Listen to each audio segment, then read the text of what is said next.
जय हिंद साथियों, स्वागत है आपका self study classes with Sumit Jain YouTube channel में। दोस्तों स्टार्ट हो चुकी है आज की एक क्लास। सभी लोग आ गए होंगे, है ना। वीडियो को सभी लोग एक बार लाइक कर दें। और हिंदी साहित्य की एक क्लास रोज निरंतर दोस्तों आपकी होती है कितने बजे? रात्रि 9 बजे होती है। तो आप लोग अगर तैयार हो तो एक बार फटाक से वीडियो को लाइक कर दो और बता दो कि सर हम भी आ चुके हैं हिंदी साहित्य की इस क्लास में। ठीक है, 9 बजे रोज निरंतर क्लास होती है दोस्तों। और 5 जनवरी से एक न्यू बैच आपका स्टार्ट हो चुका है सेल्फ स्टडी क्लासेस ऐप पर। आपको अगर व्यवस्थित शुरुआत से कोर्स पढ़ना है ना, हिंदी साहित्य को दोस्तों विस्तृत पढ़ना है, हिंदी साहित्य को ट्रिक से पढ़ना है, हिंदी साहित्य का टेस्ट भी आपको देना है, तो आज ही आपको self study classes app download कर लेना है प्ले स्टोर से। यहां पर दोस्तों कुछ फ्री क्लासें भी हैं, कुछ पेड क्लासें यानी कि पेड कोर्स भी आपके लिए उपलब्ध है। ठीक है, तो आज ही गूगल प्ले स्टोर से self study classes app download करें। और दोस्तों अभी आपका 50% ऑफ में, यानी कि ये हिंदी साहित्य का कोर्स पूरा आपको 1200 रुपए में मिल जाएगा। ये भी आपको करना है, जहां पर ट्रिकी कोर्स, विस्तृत अध्ययन, टेस्ट आदि टॉपिक वाइज सभी कुछ करवाए जाएंगे। और एक बड़ी प्रतियोगिता मकर संक्रांति के अवसर पर आयोजित की जाएगी, जिसमें टॉप 3 विनर्स को दोस्तों, टॉप 3 विनर्स को उपहार स्वरूप व्याकरण टेस्ट सीरीज में एडमिशन दिया जाएगा। यानी कि व्याकरण टेस्ट सीरीज आप इनाम में जीत पाओगे। ठीक है, तो ये प्रतियोगिता कब आयोजित की जाएगी? जब 14 जनवरी को मकर संक्रांति के अवसर पर, है ना। ये टेस्ट कहां पर होगा? तो ये टेस्ट होगा सेल्फ स्टडी क्लासेस ऐप पर होगा, जैसा आपका न्यू ईयर में हुआ था। ठीक है, चलिए तो अब आपको यहां पर स्टार्ट करते हैं दोस्तों आज का अपना जो सेशन है ना। आजकल अपन ने पढ़ लिया था दोस्तों, कहां तक पढ़ा था? अपन ने पढ़ लिया था कि तंत्रीनाद कवित रस सरस राग रति रंग, है ना, रति रंग अन बूढ़े बूढ़े तरह जे बूढ़े सब अंग। यहां तक पढ़ा था अपन ने। अब आपको इसका उत्तर बताना है यहां से, है ना। सभी लोग बताएंगे तो उत्तर यहां पर क्या हो जाएगा? जल्दी बताओ। तंत्रीनाद कवित रस सरस राग रति रंग अन बूढ़े बूढ़े तरह जे बूढ़े सब अंग। इसका उत्तर सभी लोग चयन करेंगे। उत्तर क्या हो जाएगा इसका? फटाक से सभी लोग बताएं। यहां तक दोस्तों अपन ने कल पढ़ लिया था। अब इसके आगे अपन को पढ़ना है, तो उत्तर भी आपको बताना होगा, है ना। इसका उत्तर जो आपका हो जाएगा 154 का। बोले सर 154 की अगर बात करते हो तो उत्तर इसमें लगा दो। क्या लगा दो? उत्तर 154 का। वेरी गुड आंसर, सभी लोगों ने बिल्कुल सही बताया। और सी नंबर यानी बिहारी आपका बिल्कुल सही हो जाएगा। ठीक है, सी आपने सही बताया था और सही बता रहे हो, सी नंबर आपका बिल्कुल सही हो जाएगा। अति सूदो स्नेह कुमारग है किसकी पंक्ति है?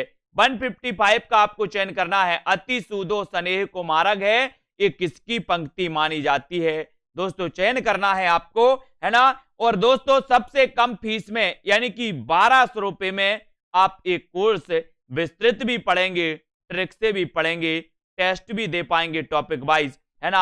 और एक कोर्स दोस्तों आपका दोस्तों जनहित में जारी, यानी कि आपको 5000 फीस नहीं भरनी है, 10,000 नहीं भरनी है, 4,000 नहीं भरनी है, आपको मात्र 1200 रुपए में एक कोर्स कंप्लीट करवाया जाएगा, है ना। अति सीधो स्नेह कुमारक किसकी पंक्ति मानी जाती है? 155 का आंसर आपको चयन करना है।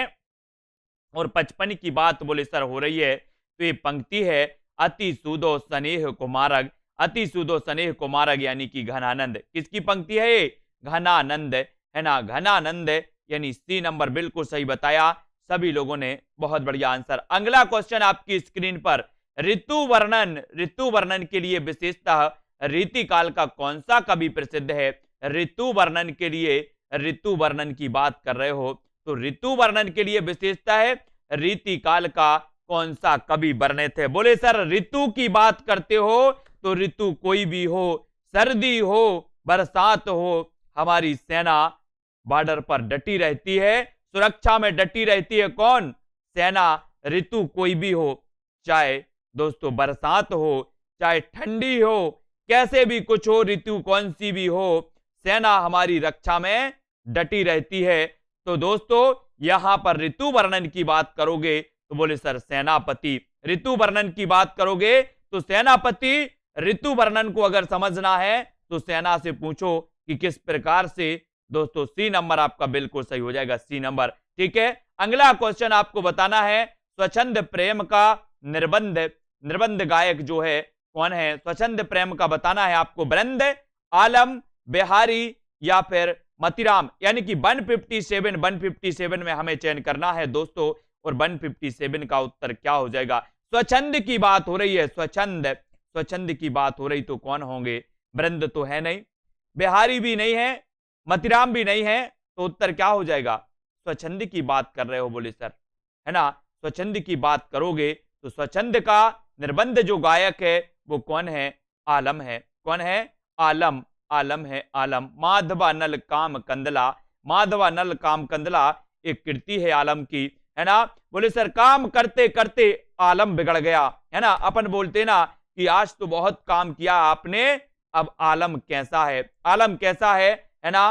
तो अपन बोलते आलम कैसा है, तो ये माधवानल काम कंदला आपने पढ़ी होगी। और स्वच्छंद प्रेम का निर्बंध गायक है तो कौन है? आलम। आलम यानी कि बी नंबर आपका बिल्कुल सही हो जाएगा, बी आपका बिल्कुल सही है। देखन में चोटे लगे घाव करें गंभीर, इस उक्ति को किस कवि की रचनाओं ने चरितार्थ किया है? किस कवि की कविताओं ने चरितार्थ किया है? धर्मेंद्र जी, एस.बी. वर्मा जी। प्रश्न क्रमांक 158 का उत्तर आपको चयन करना, और 158 में आपका बिल्कुल सही और करेक्ट आंसर हो जाएगा क्या? क्या हो जाएगा? देखन में चोटे लगे घाव करें गंभीर, है ना?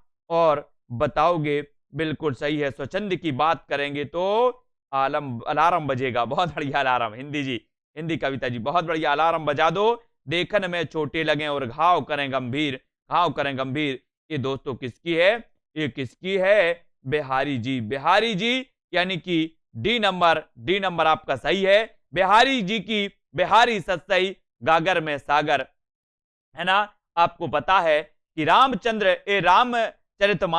रामचरितमानस के बाद सर्वाधिक टीकाएं लिखी गई तो किसकी लिखी गई?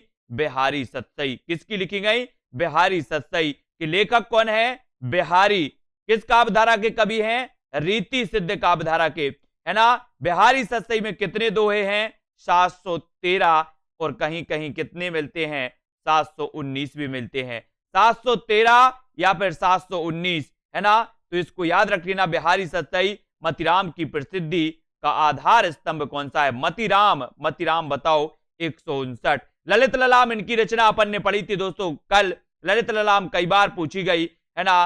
तो यहां पर आपको बताना मतीराम की प्रसिद्धि का आधार स्तंभ कौन सा है? प्रश्न क्रमांक 159, और 159 में आपको बताओगे, है ना? क्या है सही? क्या है सही उत्तर? क्या हो जाएगा? क्या हो जाएगा? दीपिका शर्मा जी, मतीराम की प्रसिद्धि का आधार स्तंभ कौन सा है? बोले सर आधार स्तंभ की बात कर रहे हो तो आधार स्तंभ होगा कौन सा? कौन सा होगा? रसराज, है ना? रसराज ये मतीराम की प्रसिद्धि का क्या माना जाता है? क्या माना जाता है? रसराज आधार माना जाता है। इसको भी आपको याद रख लेना है। बोले आज तो मेरी मति हो रही है काय की? रसराज की। रसराज मतलब श्रृंगार रस। श्रृंगार रस को क्या कहा जाता? रसराज कहा जाता कि नहीं? बोले सर आज तो मेरी मति हो रही है काय की?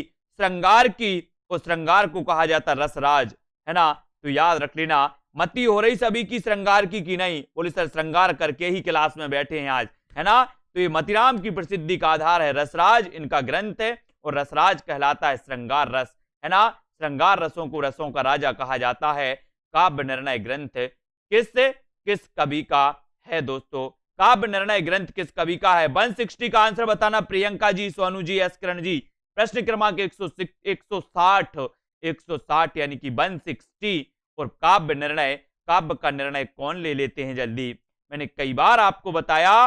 बोले सर काव्य के निर्णय की बात करोगे तो काव्य का निर्णय ले लेते हैं कौन? भिखारी दास। कौन लेते हैं? भिखारी यानी कि आपका उत्तर हो जाएगा विकल्प नंबर सी यानी कि सा नंबर, है ना? भिखारी दास। काव्य निर्णय के रचनाकार कौन है? भिखारी दास। रट लेना, माइंड में सेट कर लेना, रचना पूछी जाती है। काव्य निर्णय भिखारी दास, काव्य निर्णय भिखारी दास, है ना? याद रख लेना। आपने देखा होगा दोस्तों, कवियों को देखा होगा, कवियों ने क्या करते हैं? कवियों को पत्नी ने धुतकार दिया, इनको वियोग हो गया। तुलसीदास को देखा, तुलसीदास को रत्नावली ने बोल दिया कि आप इतनी भक्ति श्री राम के चरणों में लगाइए, है ना? और तुलसीदास को वियोग हुआ, है ना? मतलब वो बैराग हो गया, और बैराग होके भगे तो क्या बने? बोले संत बन गए, भिखारी बन गए, और जब भिखारी बनेंगे तो ये भिखारी काव्य का निर्णय बहुत अच्छे से लेते हैं, है ना। भिखारी क्या करते, काव्य का निर्णय, किनको इनको क्या मिल जाता है, एक विषय मिल जाता है। जैसे घनानंद, घनानंद को क्या हुआ, वियोग हो गया, वियोग हो गया, निकल गए वहां से। अब निकल गए तो क्या हो गया, बोले सर भिखारी हो गए। बोले काव्य का निर्णय बहुत अच्छे लेते हैं, कौन, भिखारी। काव्य का निर्णय भिखारी दास, पूछी जाती है रचना, इसलिए मैंने बता दिया, याद रख लेना। बिहारी सतसई में कितने दोहे हैं, बिहारी सतसई में बताओ जल्दी से, कितने दोहे हैं, कितने दोहे हैं। यहां पर दिया गया दोस्तों आपको, एक तो 713, 700, 715 या फिर 701, इस प्रकार से 4 विकल्प दिए हैं। 161 का उत्तर बता रहे प्रेम शंकर जी, इन्होंने विकल्प भी नहीं देखे और बोले सर 719, गलत। विकल्प अनुसार उत्तर लगाना है, विकल्प अनुसार उत्तर लगाना मेरे भाई, है ना। ओवर कॉन्फिडेंस में नहीं आना, रक्षित शर्मा जी, ठीक है ना। उत्तर क्या हो जाएगा, बिहारी सतसई में कितने दोहे हैं आपको बताना है, विकल्प अनुसार बताना है, तो उत्तर हो जाएगा 713, 713 है, ठीक है, याद रखो 713 है, बिहारी सतसई में दोहे हैं, ठीक है। अगर यहां पर दिया होता 719 तो 719 भी टिक लगाते अपन लोग, लेकिन दिया 13 है तो 13 ही टिक लगाना है। गे पदों की रचना कौन सी है, गे पदों यानी कि 162, 162 का आंसर आपको चयन करना है। 162 का आंसर गे पदों का निर्णय, ये गे पदों की रचना कौन सी मानी जाती है। एक बार जल्दी से अंगूठा चला देना, लाइक जरूर कर देना सभी लोग। गे पदों की रचना कौन सी है, तो बोले सर कवि प्रिया को छोड़ दो, मैंने कहा छोड़ दिया, बिहारी को छोड़ दो, काव्य मंजरी को छोड़ दो, उत्तर क्या हो जाएगा, उत्तर क्या होगा, सूर सागर। सूर सागर ये गे पदों की रचना है, सूर सागर, है ना। सूर सागर, सूर सारावली और साहित्य लहरी, है ना। ये दोस्तों अपने सूरदास जी के, अपने सूरदास, है ना, सूरदास जी की रचना है और एक गे पदों की रचना है, ये भी याद रख लेना। काव्य की रीति सिखाइयो सुख बीन है सो, यह पंक्ति किस कवि की है, काव्य की रीति, रीति सिखाइयो सुख बीन सो, ये पंक्ति बतानी है, ये पंक्ति किसकी है, ये पंक्ति किसकी है, ये बताओ। बोले हम तो भिखारी हो गए हैं, अब हमें काव्य की रीति बताओ, काव्य की रीति सिखाइयो, काव्य की रीति सिखाओ, है ना। सुख बीन सो, अपन जाते भगवान के पास, जाते भगवान हम तो भिखारी हैं, जे कुछ हो तो आप हो, है ना, इस भिखारी पर दया करना, वही भिखारी हैं साहब, है ना, भगवान के सामने सब भिखारी होते हैं।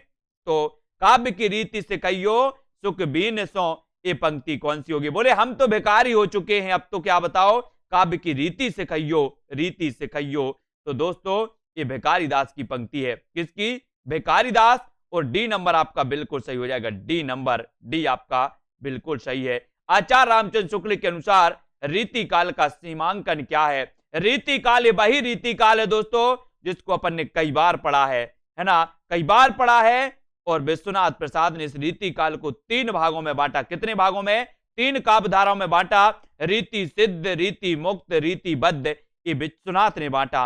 विश्वनाथ ने कहा कि रीति काल तो श्रृंगार काल है ना, श्रृंगार की इन्होंने बात की। आपको पता है कि रीति काल में श्रृंगार की प्रधानता थी, और यही श्रृंगार जब द्विवेदी युग में पहुंचा, भारतेंदु युग में पहुंचा, तो ये श्रृंगार दोस्तों क्या होने लगा, घिसटने लगा। यहाँ श्रृंगार की नहीं चली भारतेंदु युग में, द्विवेदी युग में, है ना। यहाँ महावीर प्रसाद द्विवेदी जैसे बैठे थे, इन्होंने नाई का भेद का विरोध कर दिया, बोले नाई का भेद का कोई ग्रंथ नहीं रचा जाएगा, किसने, महावीर प्रसाद द्विवेदी साहब ने। तो यहाँ पर रामचंद्र शुक्ल के अनुसार रीति काल का सीमांकन क्या है, सीमांकन आपको बताना है, तो आपका उत्तर क्या हो जाएगा।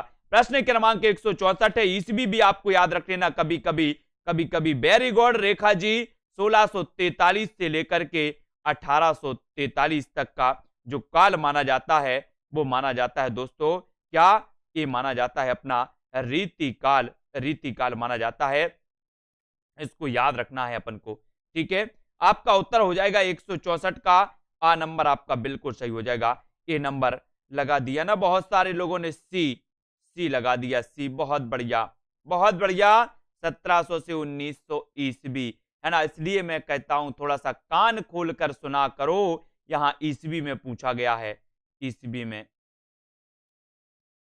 बहुत बढ़िया, बहुत बढ़िया, है ना। बहुत अच्छा लगाया आप लोगों ने, धन्यवाद ये वालों को, ये विकल्प जिन्होंने लगाया उनको धन्यवाद।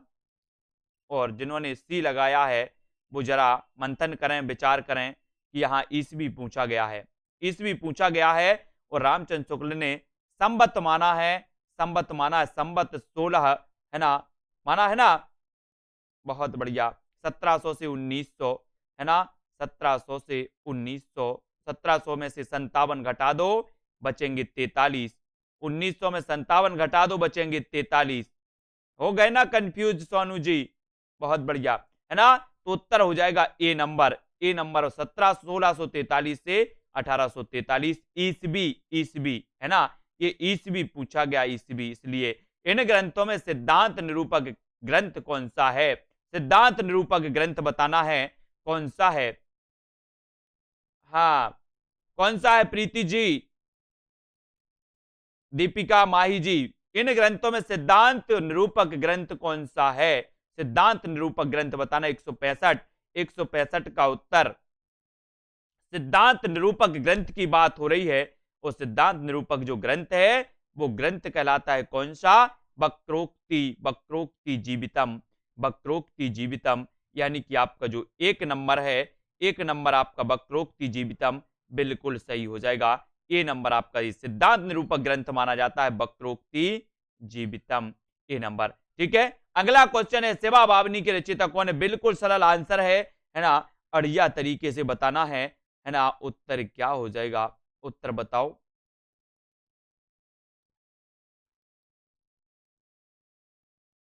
सेवा बावनी के रचयिता कौन है?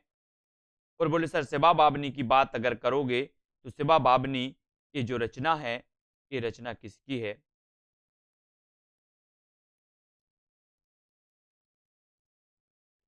ना। एक आपने पंक्ति पढ़ी होगी, सेवा को बखानो की बखानो छत्रसाल को, है ना। एक पंक्ति पढ़ी थी किसकी, भूषण की पढ़ी थी। बोले सर भूषण की पढ़ी थी, तो ये सेवा बावनी की रचयिता भी कौन है, सेवा बावनी, है ना। सेवा बावनी दोस्तों ये भूषण जी की रचना है, किसकी है, भूषण, है ना। भूषण बी नंबर आपका सही है। रीति काल को अलंकृत काल की संज्ञा किसने दी है, रीति काल को अलंकृत काल किसने कहा है साथियों, मिश्र बंधु ने, राम कुमार वर्मा ने, धीरेन्द्र वर्मा या फिर हजारी प्रसाद द्विवेदी, है ना।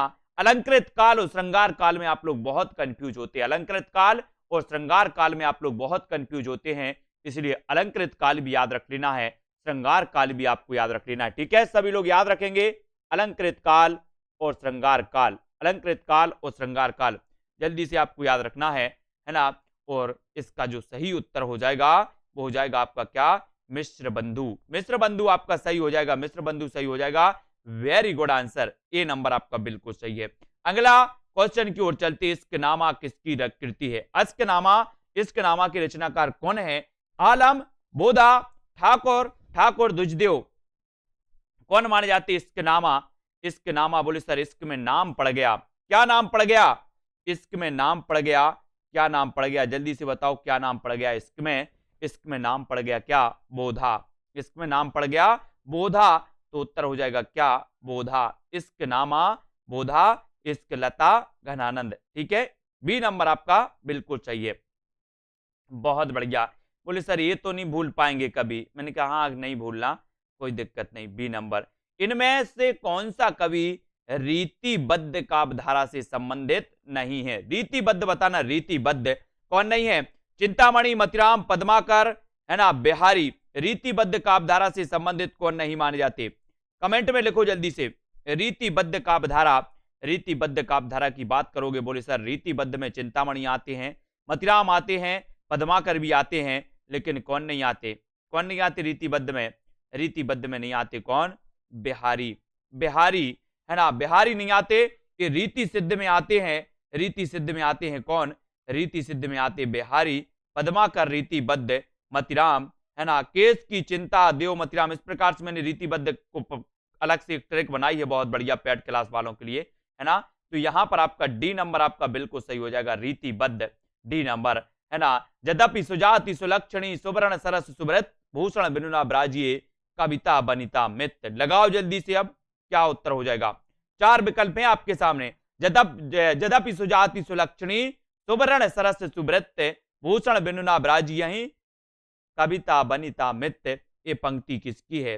ये पंक्ति भी पूछी जाती है ना नर्मदा जी, पंक्ति भी पूछी जाती है। 170 का आंसर बताना है। रेखा जी, आरसी जी, है ना, और उत्तर क्या हो जाएगा? उत्तर बताना अखिलेश जी। 170 में देखते हैं कौन कौन सही बता रहे हैं। बहुत सारे लोग क्या लगा रहे हैं? सी लगा रहे हैं कुछ लोग डी लगा रहे हैं, भूषण बता रहे हैं कुछ लोग। बहुत बढ़िया, सी सी सी, हाँ सी बता दो बिल्कुल सी, है ना। अधिकांश लोगों ने बताया डी, लेकिन 10% लोगों ने बताया सी, है ना, क्योंकि उन्होंने देख लिया था यहां भूषण देख लिया, तुक्का लगा दिया, बोले भूषण ही सही होगा। तुक्का नहीं लगाना, यहां तुक्का नहीं चलेगा। ये होगा केशव दास की ये पंक्ति है ना, ये भूषण की नहीं है। तुक्का वाले थोड़ा सा समझ जाओ, है ना, ये भूषण की नहीं है। आरसी मलिक, ये पंक्ति है केशव दास की। किसकी है? केशव दास की है। इसलिए डी नंबर आपका बिल्कुल सही हो जाएगा। ठीक है, डी नंबर। यहां भूषण देख लिया, बोले सर भूषण आ गया, आंखें बंद करो, टिक लगा दो। भूषण नहीं है, भूषण। डी नंबर सही होगा आपका, केशव दास। ठीक है। किस कवि ने सतसई की रचना नहीं की? सतसई की रचना किसने नहीं की? मतिराम ने, बृंद बिहारी या फिर लाल कवि। 171 171 का यसरत्ती जी उत्तर बताना है। उत्तर क्या हो जाएगा? हाँ बहुत बढ़िया, RX कुमार, है ना, दीपिका शर्मा और महेश जी, अंकित कुमार जी। किस कवि ने सतसई की रचना नहीं की? सतसई, है ना, बताओ जल्दी। लवली ठाकुर जी, आदेश जी, धर्मेंद्र जी, कपिल देव आ गए हैं। कपिल देव 171 का आंसर हो जाएगा आपका क्या? 171 मतिराम ने की है, बृंद ने की है, बिहारी ने, लाल कवि ने नहीं की। लाल कवि ने सतसई की रचना नहीं की क्योंकि ये लाल हो गए, बोले मैं लाल हूं इसलिए, है ना, लाल, तो ये लाल हो गए, लाल। डी नंबर बिल्कुल। ये सतसई की रचना इन्होंने नहीं की है ना। मैंने कई बार आपको बताया है कि लाली मेरी लाल की जित देखूं उत लाल, और लाली देखन मैं चली तो मैं भी हो गई लाल, है ना। ऐसी लाली लाल है भैया। किस कवि की कविता? हृदय की बेधकता को लक्ष्य करके उसे नाविक के तीर कहा गया है। नाविक के तीर कहा गया है, तो किस लेखक, किस कवि की कविता को कहा गया है? हाँ बिल्कुल, किस कवि की कविता की हृदय बेधकता को लक्ष्य करके उसे नाविक का तीर कहा गया? और बोले नाविक की तीर करोगे बात तो उत्तर हो जाएगा, क्या हो जाएगा? हाँ 172, और 172 में आपका बिल्कुल सही आंसर हो जाएगा। बोले सर बात करते हो आप बिहारी सतसई की, और बिहारी सतसई रचना किसकी है? बिहारी सतसई। ठीक है, बिल्कुल सही। आ नंबर आपका बिल्कुल सही हो जाएगा, ए नंबर सही हो जाए। छत्र प्रकाश किसकी रचना है? ये वही आ गया फिर से, छत्र प्रकाश, है ना। अपन क्या बोलते हैं, आपके भी बहुत सारे पुत्र होंगे। पुत्र आता है, पैर पड़ता है पिताजी के, बोले सब पिताजी आशीर्वाद देता है, छत्र छाया है। छत्र छाया किसके ऊपर? बोले सर छत्र प्रकाश है। छत्र छाया है किसके? लाल के की ग्वाल के? बोले सर लाल के ऊपर छत्र प्रकाश है, छत्र छाया है ना। ये वही लाल है, तो छत्र प्रकाश की रचना किसकी है?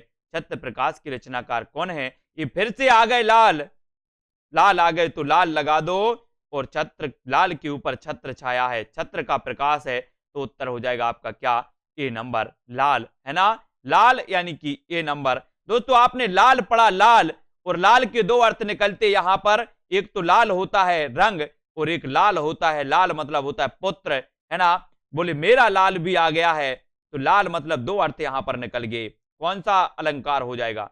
बोले सर कौन सा हो जाएगा? ठीक है, तो ये छत्र प्रकाश इसकी रचना हो जाएगी, लाल कवि की हो जाएगी। इसको भी आपको याद रख लेना है दोस्तों।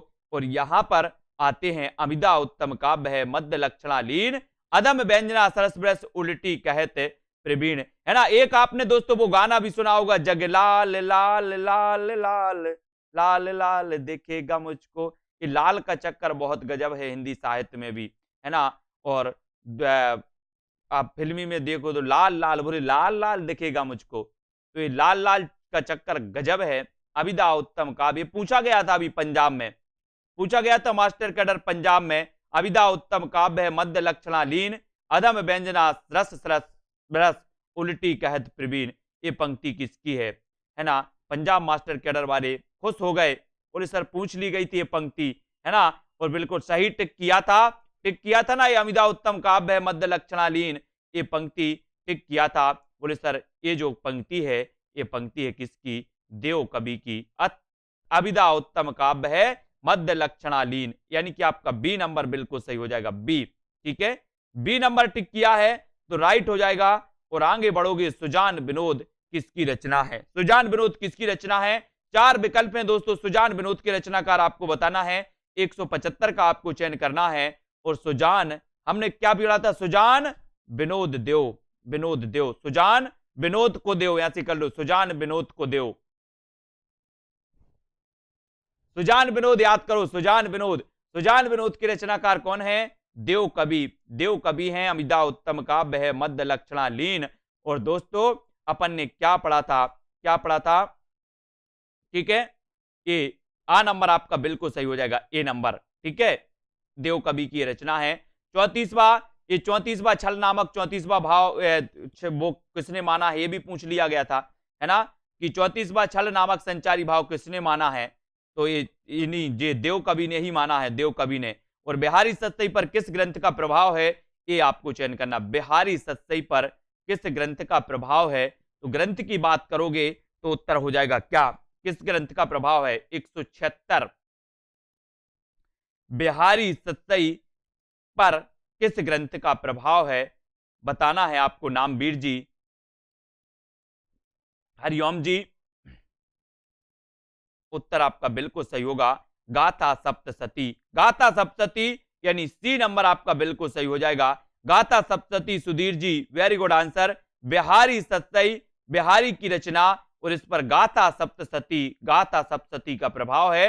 ये मुक्तक काव्य है, मुक्तक काव्य, मुक्तक काव्य बिहारी सत्सई, ये भी याद रखोगे, है ना। कुंदन को रंग फीको लगे किसकी पंक्ति है, कुंदन को रंग फीको लगे, ये पंक्ति किसकी है।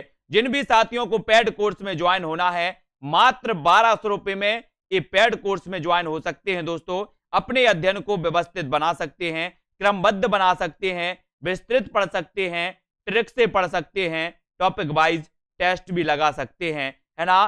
तो आपको पता होगा कि ये दोस्तों आपके लिए मात्र 1200 रुपए में कोर्स रखा है। 5000 नहीं देना आपको, 10,000 भी नहीं देना, है ना। देना तो सिर्फ कितने, 1200। ठीक है, वो भी 50% ऑफ में आप कोर्स ज्वाइन कर सकते हैं। ठीक है, कुंदन को रंग फीको लगे, है ना, किसकी पंक्ति मानी जाती है। और ये पंक्ति की बात करते हुए 177 में बोले ये सर किसकी है, मतीराम की। कुंदन को रंग फीको लगे, है ना, बोले मेरी तो मती इधर उधर हो रही थी। बोले क्यों, बोले कुंदन को रंग फीको लग रहा हो तो, है ना, कुंदन को रंग फीको लग रहा हो तो मेरी मती बिगड़ गई, मती बिगड़ गई, तो मैं कुंदन वापस करके आया क्योंकि इसका रंग कैसा लग रहा था, फीको। अगर आपके घर में कोई आपको कुंदन लेकर के आए और आपको उसका फीका रंग लगेगा तो आपकी मति बिगड़ जाएगी, मति मुझे नहीं चाहिए, ये इसका रंग फीका लग रहा है, मति तो मतीराम, है ना। मेरो तो गिरधर गोपाल, ये पंक्ति किसकी है, मेरो तो गिरधर गोपाल, ये पंक्ति किसकी मानी जाती है। 178 का आंसर बताना है, मेरो तो गिरधर गोपाल, ये पंक्ति किसकी है। पंक्ति की बात करते बोले सर ये पंक्ति तो जो मानी जाती है ये मीराबाई, है ना। मीराबाई की रचनाओं में राग गोविंद, है ना, और दोस्तों राग सोरठ आपको पता होगा, और गीत गोविंद की टीका भी इन्होंने लिखी है, गीत गोविंद की टीका, है ना। नरसिंह जी को मायरो भी इन्होंने लिखा है। ठीक है, तो ये तुलसी दे किसकी, मीराबाई, मीराबाई जी। मेरो तो गिरधर नागर, यानी कि 178 का आंसर आपको मीराबाई सही हो जाएगा। कविता बली की रचनाकार कौन है, कविता बली, कविता बली के रचनाकार कौन है, सूरदास, मीराबाई, कुंभन दास या फिर तुलसीदास। ठीक है, सभी लोग ऐप को डाउनलोड कर लेना, सेल्फ स्टडी क्लासेस ऐप को डाउनलोड करना है। 14 तारीख को मकर संक्रांति के अवसर पर 50 प्रश्नों की, हिंदी साहित्य के 50 प्रश्नों की एक प्रतियोगिता आयोजित की जाएगी, है ना। टॉप 3 विनर्स को हिंदी व्याकरण की टेस्ट सीरीज में एडमिशन दिया जाएगा। तो आप भी दोस्तों विनर्स बन सकते हैं, आप भी उस प्रतियोगिता में भाग लें, है ना, अपना भाग अजमाएं, अपना नॉलेज अजमाएं, है ना। कविता बली की रचयिता, वो बिल्कुल फ्री है, फ्री प्रतियोगिता है, वो ऐप पर होगी। ऐप आपको सबसे पहले डाउनलोड कर लेना है, सेल्फ स्टडी क्लासेस, है ना, प्ले स्टोर में सर्च करना है। और कविता बली की रचयिता कौन है? तो बोले सर इतना सरल क्वेश्चन। मैंने कहा ठीक है, तुलसीदास। कौन है? तुलसीदास, यानी डी नंबर। सभी लोगों ने बिल्कुल सही आंसर बताया, उनके लिए धन्यवाद, है ना। आधुनिक काल की पूर्व पीठिका आ गई। आधुनिक काल की पूर्व पीठिका में आज हम पढ़ेंगे दोस्तों कि हिंदी साहित्य में आधुनिक हिंदी साहित्य के सूत्रधार कौन है। आधुनिक हिंदी साहित्य के सूत्रधार कौन माने जाते हैं? 180 का आंसर आपको चयन करना है। हिंदी साहित्य में आधुनिक हिंदी के सूत्रधार कौन माने जाते? बालकृष्ण भट्ट, महावीर प्रसाद द्विवेदी, भारतेंदु हरिश्चंद्र या फिर प्रताप नारायण मिश्र। उत्तर क्या होगा? 180 का आंसर बताना है दोस्तों। 3000 प्रश्नों की हिंदी साहित्य की 3000 प्रश्नों की टेस्ट सीरीज भी लॉन्च की गई है। मात्र कितने में? मात्र 500 रुपए में दोस्तों, है ना। ये 10 तारीख तक आप 450 रुपए में खरीद सकते हो, है ना। तो ये हिंदी साहित्य की 3000 प्रश्नों की टेस्ट सीरीज इसमें आप लगाओगे, इसमें आपके नंबर भी आपको पता चलेंगे, इसमें दोस्तों आप सॉल्यूशन भी लगा पाओगे कि क्या सही है क्या गलत है ना।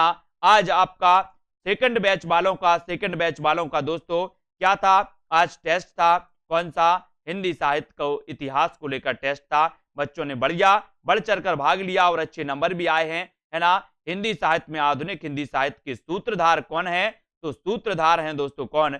भारतेंदु हरिश्चंद्र। कौन है? भारतेंदु हरिश्चंद्र, जिन्हें की दोस्तों सी नंबर आपका बिल्कुल सही हो जाएगा। सी, भारतेंदु हरिश्चंद्र माने जाते हैं हिंदी साहित्य में आधुनिक हिंदी साहित्य के सूत्रधार। आधुनिक काल के प्रारंभिक काल को कौन सा काल कहा जाता है? आधुनिक काल के प्रारंभिक काल को कौन सा काल कहा जाता है? 181। और 181 का उत्तर आपसे पूछा गया तो बिल्कुल दिल खोल के हंस करके इस उत्तर का टिक लगाना है और उत्तर हो जाएगा आधुनिक काल के प्रारंभिक काल को कौन सा नाम दिया गया? तो बताओ, नवलेखन काल, जागरण काल, जागरण सुधार काल या फिर पुनर्जागरण काल। क्या कहा गया? क्या कहा गया आधुनिक काल के प्रारंभिक काल को? ये आपको चयन करना है। बहुत सारे लोग कंफ्यूज हुए होंगे, है ना, लेकिन कंफ्यूज नहीं होना है। इसको पुनर्जागरण काल ही कहते हैं। क्या कहते हैं? पुनर्जागरण काल। कुछ लोग बता रहे सी, है ना, हो गए ना। ये जागरण सुधार काल तो ये द्विवेदी युग था। ये जागरण सुधार काल तो द्विवेदी युग था। ये पुनर्जागरण काल भारतेंदु युग था, है ना। पुनर्जागरण काल भारतेंदु युग, जागरण सुधार काल ये द्विवेदी युग था। तो आपका उत्तर हो जाएगा प्रारंभिक काल को कौन सा काल नाम दिया गया? तो उत्तर हो जाएगा पुनर्जागरण काल। पुनर्जागरण यानी डी नंबर आपका बिल्कुल सही हो जाएगा। ठीक है, डी।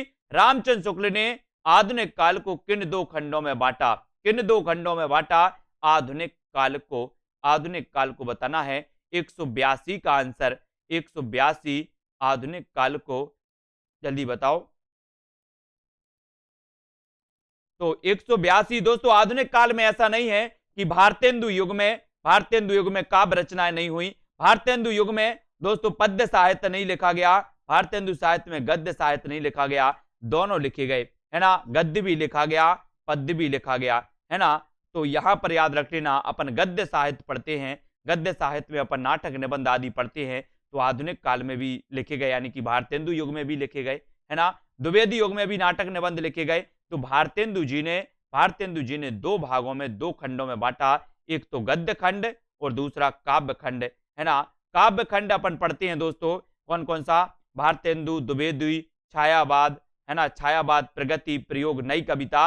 ये जो माने जाते हैं, ये माने जाते हैं अपने काव्य खंड के माने जाते हैं। और बात करें गद्य खंड की, तो गद्य खंड में दोस्तों अपन पढ़ते हैं, क्या पढ़ते हैं? अलग अलग पढ़ते हैं, जैसे भारतेंदु युग, द्विवेदी युग, है ना, फिर प्रेमचंद युग पढ़ते, प्रेमचंद पूर्व का युग पढ़ते हैं। तो अलग अलग प्रकार से नाटक में अपन प्रसाद पूर्व का युग पढ़ते हैं, फिर प्रसाद योग, प्रसादोत्तर योग ये पढ़ते हैं, है ना। तो यहां पर आपको याद रख लेना कि रामचंद्र शुक्ल ने आधुनिक काल को किन 2 खंडों में बांटा गया? तो गद्य खंड और काव्य खंड। गद्य खंड और काव्य खंड। आधुनिक युग में किस भाषा की जगह खड़ी बोली ने ले ली? किस भाषा की जगह खड़ी बोली ने ले ली? एक बार सभी लोग लाइक जरूर कर देना। आधुनिक युग में किस भाषा की जगह खड़ी बोली ने ले ली दोस्तों, यानी कि 183, और 183 का उत्तर क्या हो जाएगा दोस्तों। आपको पता है कि काव्य भाषा के रूप में ब्रज भाषा का क्या था, ब्रज भाषा की भरमार थी काव्य भाषा के रूप में भक्ति काल रीति काल में, लेकिन आधुनिक काल में जैसे ही पहुंची तो ब्रज भाषा का स्थान ले लिया किसने ले लिया, ब्रज भाषा खड़ी बोली ने ले लिया दोस्तों किसका स्थान, ब्रज भाषा का, है ना, ब्रज भाषा का स्थान अब खड़ी बोली ने ले लिया, यानी कि आपका उत्तर ये नंबर बिल्कुल सही है।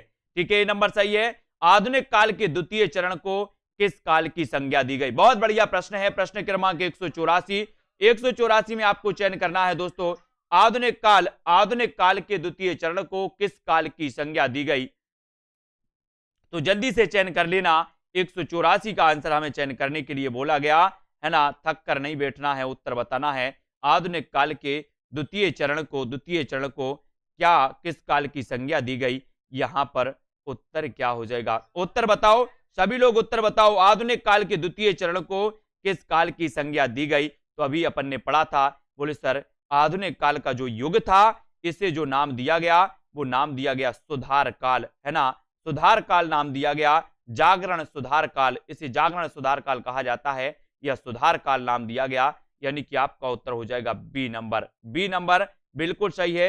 ये नहीं लगाना जागरण काल नहीं, जागरण सुधार काल होता है या सुधार काल अकेला है, तो आपका बी नंबर सही हो जाएगा, है ना। ये लगा दिया बहुत सारे लोगों ने जागरण काल, ये सुधार काल था, है ना, क्या था, सुधार काल था। द्विवेदी द्वितीय चरण को किस काल की संज्ञा दी गई, द्वितीय चरण यानी कि द्विवेदी योग, है ना, और दोस्तों द्विवेदी योग को कहा गया सुधार काल, है ना, जागरण सुधार काल या सुधार काल भी आए, है ना, तो यहां पर जागरण काल नहीं, जागरण सुधार काल, ही सुधार काल भी दिया हो तो बी नंबर टिक करना है आपको, बी, ठीक है। याद रखो आधुनिक काल की प्रारंभिक सीमा क्या मानी गई, आधुनिक काल की प्रारंभिक सीमा क्या मानी गई, ईस्वी में दी है और ईस्वी में ही माना गया, तो जल्दी से बताओ आधुनिक काल की प्रारंभिक सीमा क्या मानी गई, 185 में आपको चयन करना, और उत्तर क्या हो जाएगा, बोले सर 1850 में जन्म हो जाता है किसका, 1850 में जन्म हो जाता है किसका, बोले सर भारतेंदु जी का, भारतेंदु जी का जन्म होता है 1850 में, और भारतेंदु के जन्म से ही आधुनिक काल की सीमा मानी गई है, आधुनिक काल की सीमा मानी गई। आधुनिक काल दोस्तों, है ना, आपको एक क्वेश्चन आया था कि आधुनिक काल को रामचंद्र शुक्ल ने क्या कहा, तो रामचंद्र शुक्ल ने गद्य काल कहा था, गद्य काल, है ना, रामचंद्र शुक्ल ने आधुनिक काल को गद्य काल कहा, और आधुनिक काल की समय सीमा मानी जाती है 1850 से, है ना, याद रख लेना। भारतेंदु का जन्म भी 1850 माना जाता है, इसके पहले 1844 में बालकृष्ण भट्ट का जन्म हुआ था, ये भी याद रख लेना, और 1850 आपका बिल्कुल सही आंसर हो जाएगा, ठीक है। सभी लोगों ने ये अंगूठा दबा दिया कि नहीं, वो है ना, लाइक वाले उस पर अंगूठा जरूर आपको दबाना है ना। भारतेंदु युग को पुनर्जागरण काल की संज्ञा किसने दी, बहुत बढ़िया प्रश्न। 186 का उत्तर बताना है, और एक क्वेश्चन हमेशा बनते हैं यहां से क्वेश्चन, उत्तर क्या हो जाएगा, पुनर्जागरण। अगर एक बार आप सो गए और नांग आ जाए तो क्या करोगे, पुनर्जागरण कर लोगे, बोले सर हम तो पुनर्जागरण कर लिया, बोले क्यों, नांग आ गया था, क्या आ गया था, नांग, इसलिए पुनर्जागरण हो गया, है ना। याद रखो भारत में ऐसा ही होता है, एक बार सो गए और नांग आ गया तो पुनर्जागरण, तो नगेंद्र, कौन बोलेंगे पुनर्जागरण बोलेंगे क्या, नगेंद्र, क्या बोलेंगे, नगेंद्र साहब ने कहा पुनर्जागरण, नगेंद्र यानी कि डी नंबर, है ना। नाग देवता आ गए, बोले फन करके, बोले सर पुनर्जागरण हो गया, पुनर्जागरण, है ना, तो पुनर्जागरण, इसको याद रख लेना, पुनर्जागरण दोस्तों नगेंद्र साहब ने कहा है, नगेंद्र, ठीक है, डी नंबर आपका बिल्कुल सही हो जाएगा। अगला क्वेश्चन देखो, आधुनिक साहित्य पुस्तक का लेखक कौन है, आधुनिक साहित्य पुस्तक का लेखक कौन है, रामस्वरूप चतुर्वेदी, धीरेन्द्र वर्मा, अज्ञे, या फिर नंद दुलारे वाजपेयी कौन है। आधुनिक साहित्य पुस्तक बताना है 187, और 187 में जो उत्तर हो जाएगा वो क्या हो जाएगा, आधुनिक साहित्य पुस्तक, बोले सर हमारी नंद ने आधुनिक साहित्य पुस्तक लिखी है, किसने, है ना, नंद होती ना बहुत सारी, अनीता जी नंद होती है, नंद, बोले सर नंद की बात मत करो, है ना, बहुत परेशान करती है नंद है ना। तो नंद ने लिख दी अपनी अपनी नंद की थोड़ी सी बड़वारी कर देना। बोले सर बहुत बड़वारी कर रही थी नंद की, है ना। तो आधुनिक साहित्य पुस्तक लिख दी। बोले सर किसने? नंद ने। तो नंद दुलारे वाजपेयी, नंद दुलारे वाजपेयी, यानी डी नंबर आपका बिल्कुल सही हो जाएगा, है ना। तो आधुनिक साहित्य पुस्तक के लेखक हैं नंद दुलारे वाजपेयी, यानी कि 187 में आपको चयन करने के लिए बोला और आपने लगा दिया डी नंबर, नंद दुलारे वाजपेयी। ठीक है। आधुनिक काल में आधुनिकता के फलस्वरूप साहित्य में किस प्रवृत्ति का समावेश हुआ? यानी कि 188 में आपको चयन करना। आधुनिक काल में आधुनिकता के फलस्वरूप साहित्य में किस प्रवृत्ति का समावेश हुआ? 188 का उत्तर क्या हो जाएगा? 188 और 188 में उत्तर हो जाएगा दोस्तों, आधुनिक काल में आधुनिकता के फलस्वरूप साहित्य में किस प्रवृत्ति का उदय हुआ? तो आपको पता है कि आधुनिक काल में राष्ट्रीय चेतना यानी कि बी नंबर। बोले सर जहां पर मैत्री शरण गुप्त जैसे राष्ट्रीय कवि होते हैं, है ना, दिनकर जैसे राष्ट्र कवि होते हैं, है ना, सियाराम शरण गुप्त जैसे होते हैं दोस्तों, वहां पर राष्ट्रीय चेतना का अभाव नहीं रहेगा, राष्ट्रीय चेतना बुलंदी को छुएगी। तो आधुनिक काल में आधुनिकता के फलस्वरूप साहित्य में किस प्रवृत्ति का समावेश हुआ? तो वो प्रवृत्ति थी कौन सी? राष्ट्रीय चेतना की प्रवृत्ति, राष्ट्रीय चेतना, है ना। ए बी नंबर आपका बिल्कुल सही हो जाएगा, बी नंबर। हिंदी साहित्य का आधुनिक इतिहास ग्रंथ लेखक कौन है? हिंदी साहित्य का आधुनिक इतिहास, आधुनिक यानी कि 189 और 189 का उत्तर क्या हो जाएगा? आधुनिक इतिहास ग्रंथ, आधुनिक हिंदी साहित्य का आधुनिक इतिहास ग्रंथ के लेखक कौन है? जिन्हें राहों का निवेशी कहा जाता है ना, जिन्हें दोस्तों कठिन गद्य का प्रेत कहा जाता है ना। आपने पढ़ा होगा, पढ़ा है कि नहीं पढ़ा? जल्दी से बताओ।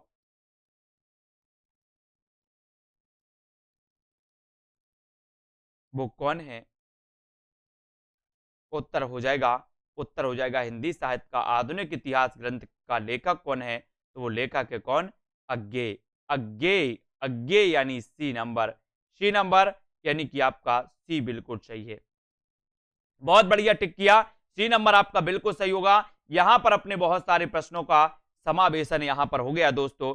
अब आपको क्या करना है, इस प्रतियोगिता में आयोजित लेना है। सबसे पहले तो सेल्फ स्टडी क्लासेस, ये आपको ऐप डाउनलोड कर लेना है प्ले स्टोर से जाकर के, है ना। यहां पर 14 जनवरी की जो टेस्ट प्रतियोगिता होनी वो यहीं पर होगी आपकी, है ना। इस प्रतियोगिता में टॉप 3 विनर्स को हिंदी व्याकरण का जो टेस्ट सीरीज है वो उपहार में मिलने वाली है ना। और ये जो बैच है हिंदी साहित्य का, हिंदी साहित्य को अच्छे से पढ़ो दोस्तों। आप क्या कर रहे हो? आप जब पढ़ाई कर रहे हो तो एक बार व्यवस्थित पढ़ाई करो, क्रमबद्ध पढ़ाई करो। जो सोच रहे हैं कि एग्जाम आएगा उसके 20 दिन बाद हम कोर्स परचेस करेंगे, जो सोच रहे हैं कि हम व्यवस्थित पढ़ेंगे कब? एग्जाम के 10 दिन पहले, एग्जाम के 1 महीना पहले, तो ये सोच निकाल दो। ये हिंदी साहित्य है, हिंदी साहित्य 5 दिन 10 दिन में नहीं होती है, 5-10 दिन में तो बेवफा हो जाती है।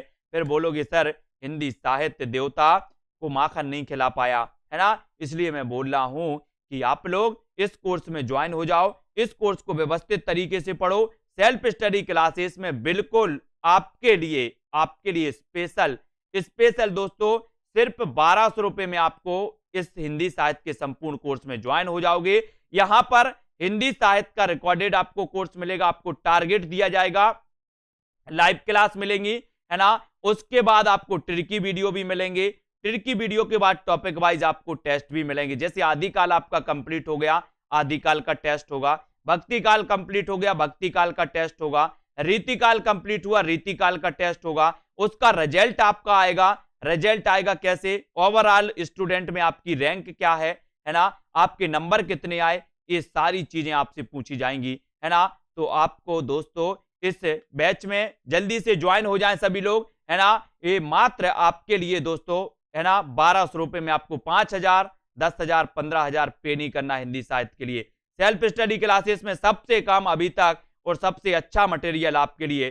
ट्रिक से भी पढ़ो, कैसे याद हो रहा है वैसा पढ़ो, है ना। यहां एक ही लक्ष्य, याद करना, यन कैन प्रकारेण याद करना है ना।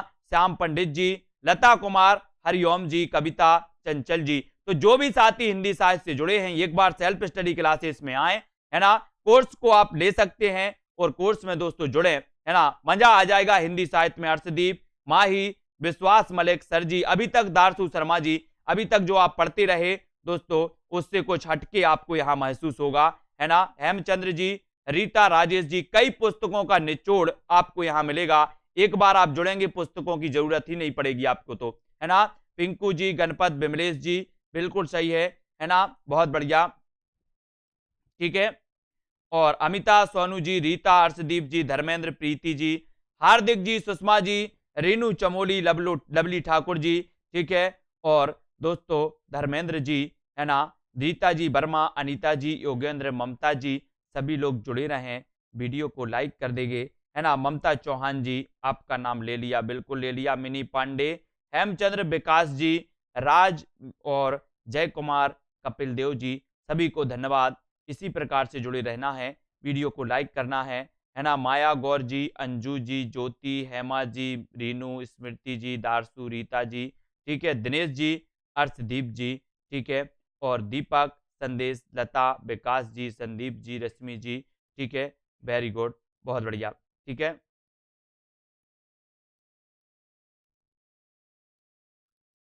ठीक है, जय कुमार, एस किरण जी, हर्ष जी, सोनू जी, है ना, गॉड काइंड जी, राकेश जी, है ना, बहुत बढ़िया, अनिल जी, एम आर, कविता जी, नमन जी, सोनू सिंह जी, मिनी पांडे, दारसू, डॉक्टर वंदना जी, प्रीति गोले, अमिता, दिनेश गुप्ता जी, धर्मेंद्र जी, एस के सिंह जी, ठीक है, बहुत बढ़िया।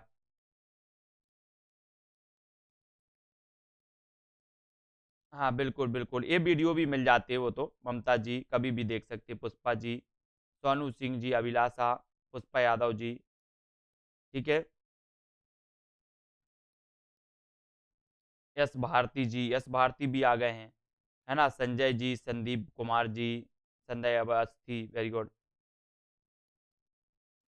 आरती सिंह, संतोष, रविंद्र जी, प्रतिमा जी, मुकेश, प्रीति पाल जी और मिनी पांडे, ममता जी, सभी को धन्यवाद दोस्तों, है ना। जो भी हिंदी साहित्य से संबंधित हैं, हिंदी साहित्य आपका किसी भी सब्जेक्ट में हो, चाहे आपका प्रोफेसर वाला हो, चाहे यूकेएलटी टेट हो, है ना, यहाँ पर हिंदी साहित्य के लिए दोस्तों एक मजबूत शिला तैयार करने के लिए यहाँ पर अध्ययन कर रहे हैं, है ना। बिल्कुल बिल्कुल, जय कुमार जी, हर्ष राज, अभिलाषा जी, बिल्कुल निरंतर मेरा प्रयास है कि आप लोग हिंदी साहित्य में इतने मजबूत हो जाएं।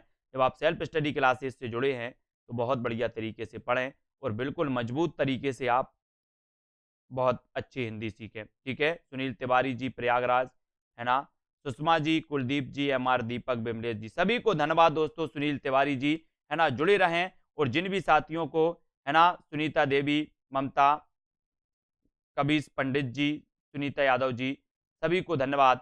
और दोस्तों जिन भी साथियों को कोर्स परचेस करना है वो आज ही डाउनलोड कर लें, है ना। और इस कोर्स पर दोस्तों आप बिल्कुल, पुष्पा यादव, भावना जी, अपनी तैयारी स्टार्ट कर दें। परीक्षा को मत देखो, परीक्षाएं तो चलती रहेंगी, आती रहेंगी, जाती रहेंगी। हिंदी साहित्य में एक बार अच्छी पकड़ बना लो, है ना, मजा आएगा आपको भी और आपका भी मन लगने लगेगा हिंदी साहित्य में जो आपको अभी तक कठिन लगती थी, ठीक है।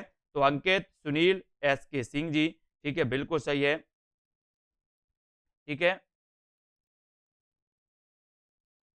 हाँ बिल्कुल, कभी भी देख सकते हैं, वीडियो कोर्स लेने के बाद कभी भी आप देख सकते हो, वेरी गुड, ठीक है।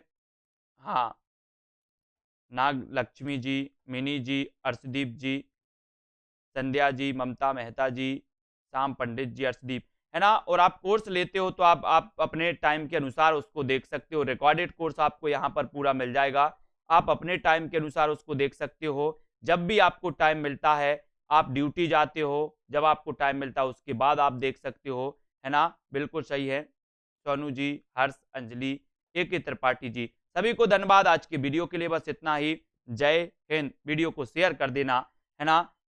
सी एच मिश्रा, योगेंद्र जी, ए के त्रिपाठी, अंजलि, हर्ष जी, सोनू जी, सभी को धन्यवाद। जय हिंद।